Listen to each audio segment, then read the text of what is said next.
Wakil Bupati Kabupaten 50 Kota Ahlul Badri Toresya mengimbau masyarakat agar menjadikan perpustakaan sebagai destinasi bermanfaat ketika liburan khususnya untuk anak-anak. Menurutnya, perpustakaan daerah nan barado di Dinas Perpustakaan Jo Arsip lah menyediakan ruang baca khusus bagi anak-anak jo koleksi bacaan dan menarik serta edukatif. Ahlul menekankan bahwa semangat membaca tidak boleh berkurang meskipun dalam masa libur sekolah. Literasi adalah fondasi penting dalam pembangunan sumber daya manusia yang berkualitas di Kabupaten 50 Kota.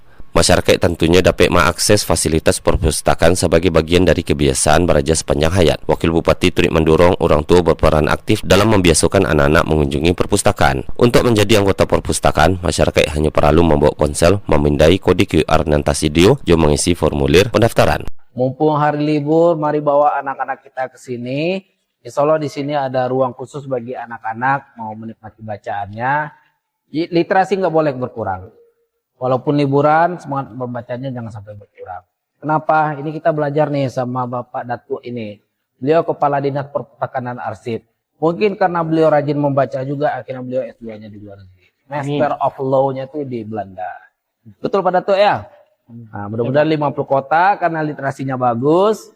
Bawa anak-anak kita ke sini liburan. Nah, mudah-mudahan nanti SDM 50 kota tidak kurang dibandingkan daerah lain. Salam literasi. Wakil Bupati 50 Kota Ahlul Badri Toresya optimis bahwa kemajuan literasi akan berdampak positif terhadap peningkatan kualitas pendidikan juga kehidupan sosial masyarakat di masa depan.